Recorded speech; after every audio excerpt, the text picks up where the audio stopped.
What are we doing here, hon? Not too sure. Not too sure. A lot of things flying around. Um, Winter is coming. We are right in between two major storms that are about to hit. Might get snow in a couple days. So this bin has been sitting up on a pallet the whole summer. Worked really good. Sub-zero temperatures, thinking that probably not going to work so good. So I have a harebrained idea that we'll show you guys at the end of how I plan to winterize this. But what I want to do is get a bunch of castings out of here. I'm going to put them in these buckets here and then replace it with a bunch of leaf mold to try to insulate the inside of the bin. And yeah, just see how we go here. So without further ado, let's have a look.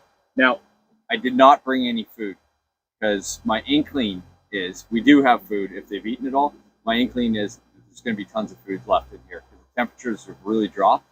And apparently, once it gets below 50, they're not so interested in eating as much or breeding as much. So in we go. Lots of castings on the outside. A few worms there. Say goodbye to these egg cartons. Although they may insulate a bit, but not as much as we're looking for.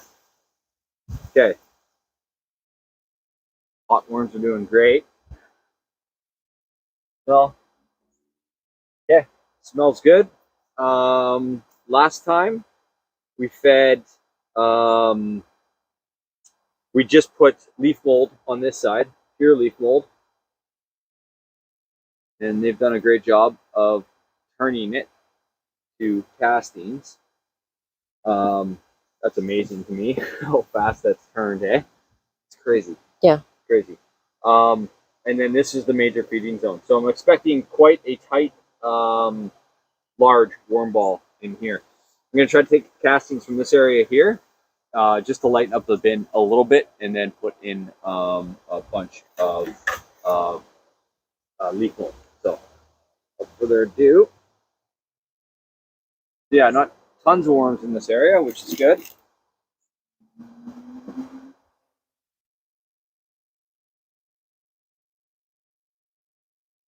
But a nice consistency. Definitely on the more moist side, but that is okay.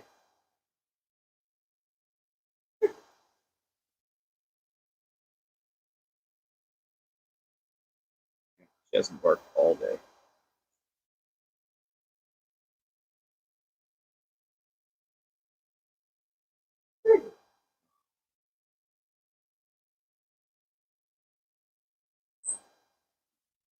Okay. So, get in here.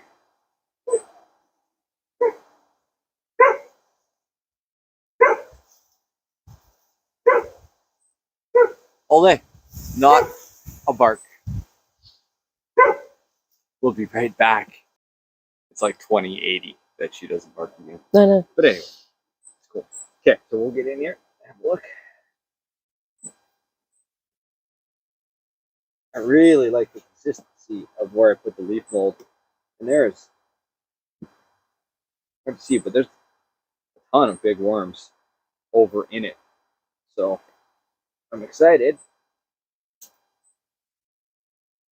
Put a bunch more in here. Yeah, look at all those. Great. Okay, so last time pumpkin, mango, and some lettuce. Ooh, lots of cocoons in that handful there.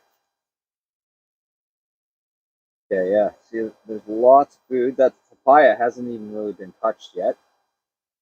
So, corn cob.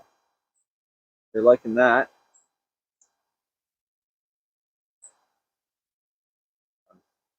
On the corn cob.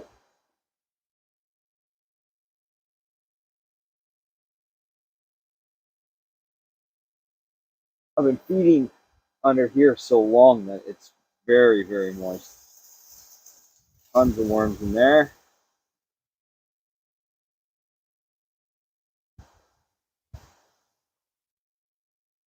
Cub.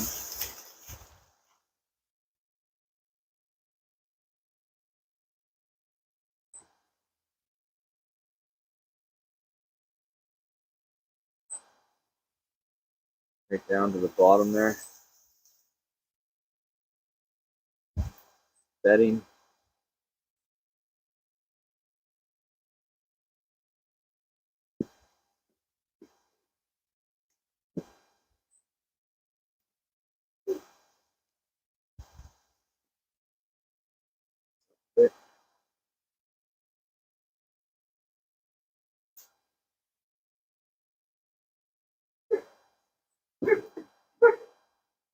There she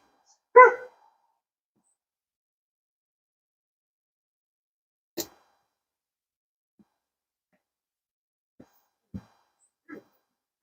Okay. Well, there's still the mango and some corn cobs, but I actually think it probably needs a feeding, eh? Yeah, I mean, there's no fast food in there. No, no. Okay, so what I'm gonna do is I'm gonna put, and I think I'm gonna keep a lot of this in here. I mean, I did take a bucket out, but I think I'm gonna leave a lot because I think the more mass we have in here, the better chance it's gonna have for the winter. So, keep the leaf mold, pile it in the sides.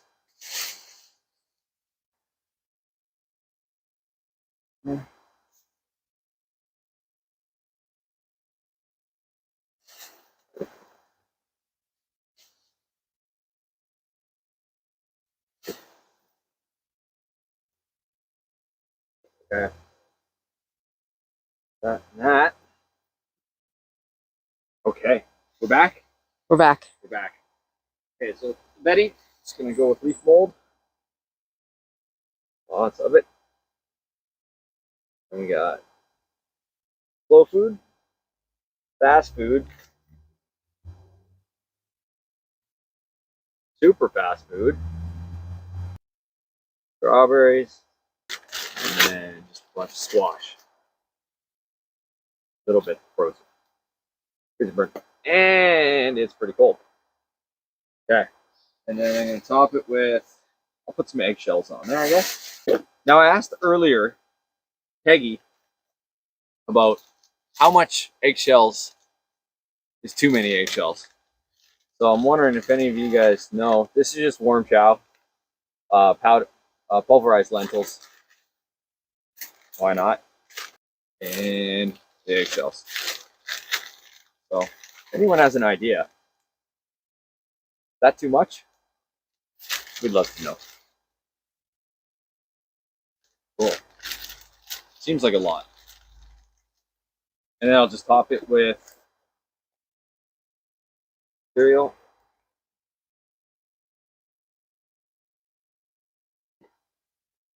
Cool. So that's not the last feeding, but definitely not going to need another feeding for a while. So what I plan to do here is go collect a bunch of leaves, not that well broken down, and I'm actually not going to mulch them. I'm just going to pack them in the top to try to, again, create a little more of a thermal barrier for the worms.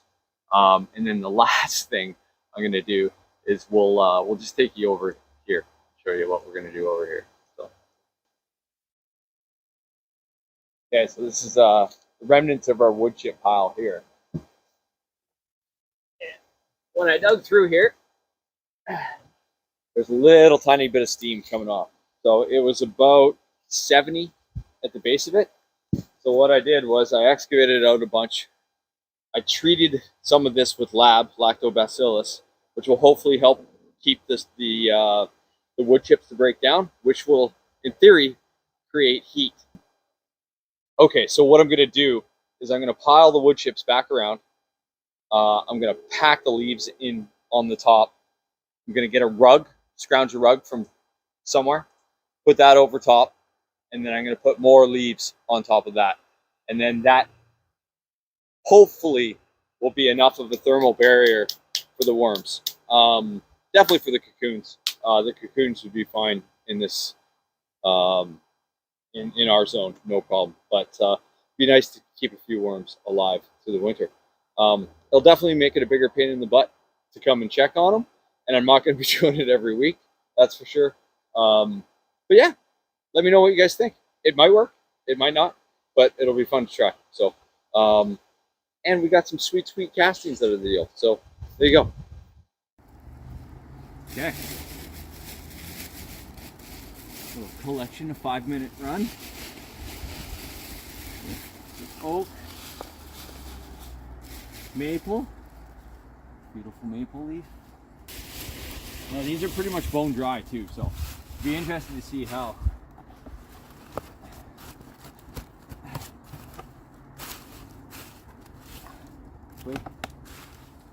moist it is in there next time we go in. Okay, now we need a carpet. We'll put these in the microwave to stay dry. Easy money. Maybe. We'll see. Good job. Awesome. You too, baby. Thank you. Let's go. Let's go. Okay. I think it's pretty windy. And my hands are pretty cold. But stay awesome, guys. Man.